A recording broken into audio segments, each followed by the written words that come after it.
बिहार विधानमंडल के सदस्यों यानी कि बिहार परिषद और बिहार के प्रतिनिधियों को अब हर महीने टेलीफोन और मोबाइल खर्च के लिए 8,300 रुपए का भत्ता दिया जाएगा।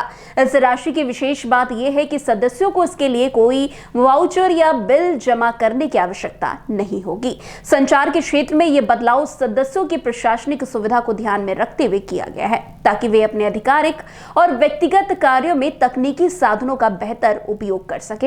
विधानसभा सत्र के दौरान संसदीय कार्य मंत्री विजय कुमार चौधरी ने बिहार विधानमंडल के सदस्यों का वेतन भत्ता और पेंशन नियमावली 2025 की प्रति सदन के पटल पर रखी। यह संशोधन न केवल तकनीकी सुविधाओं से जुड़े प्रावधानों को मजबूत बनाता है बल्कि यह भी सुनिश्चित करता है कि विधायकों और विधान परिषदों को अत्याधुनिक संचार साधनों के लिए पर्याप्त धन उपलब्ध हो। वैसे नई नियमावली के तहत सदस्य इस राशि का उपयोग जितने चाहे उतने टेलीफोन या मोबाइल कनेक्शन पर कर सकते हैं।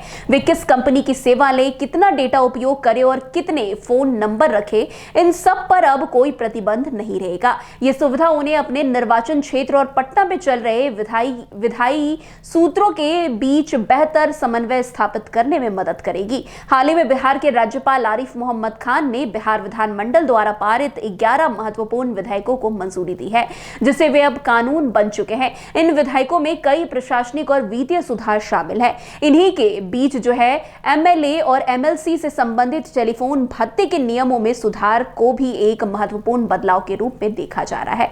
वैसे संसदीय कार्य मंत्री विजय कुमार चौधरी ने कहा है कि संचार साधन आज के समय में केवल सुविधा नहीं बल्कि एक जरूरी उपकरण बन चुके हैं। एक विधायक और पार्षद को अपने क्षेत्र के लोगों से निरंतर संपर्क में रहना होता है।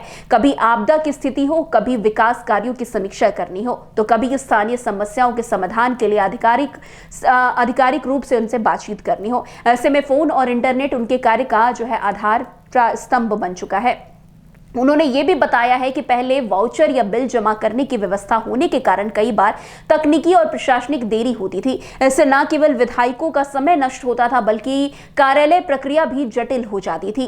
इस संशोधन के बाद अब सदस्य बिना किसी झंझट के संचार साधनों का उपयोग कर सकेंगे, अपने वास्तविक विधायकी कामकाज पर अधिक ध्यान दे पाएंगे। वैसे विशेषज्ञों का मानना यह भी है कि यह बदलाव व्यवस्थाओं के डिजिटलीकरण और सरल प्रशासन की दिशा में एक और कदम है।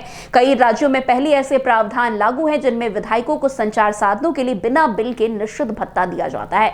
बिहार भी अब इस श्रेणी में शामिल हो गया है। नई नियमावली का उद्देश्य स्पष्ट है, सदस्यों का कार्यक्षमता बढ़ाना, उनकी पहुंच मजबूत करना और विधायकी कार्यों को आधुनिक तकनीक से अधिक संकलित बनाना है। यह निर्णय इस बात को भी और पुष्ट करता है कि राज्य सरकार विधायकों को ऐसे सहयोगी साधन उपलब्ध कराने के लिए प्रतिबद्ध है जिससे वे जनता की समस्या का समाधान अधिक कुशलता और तत्परता से कर सके।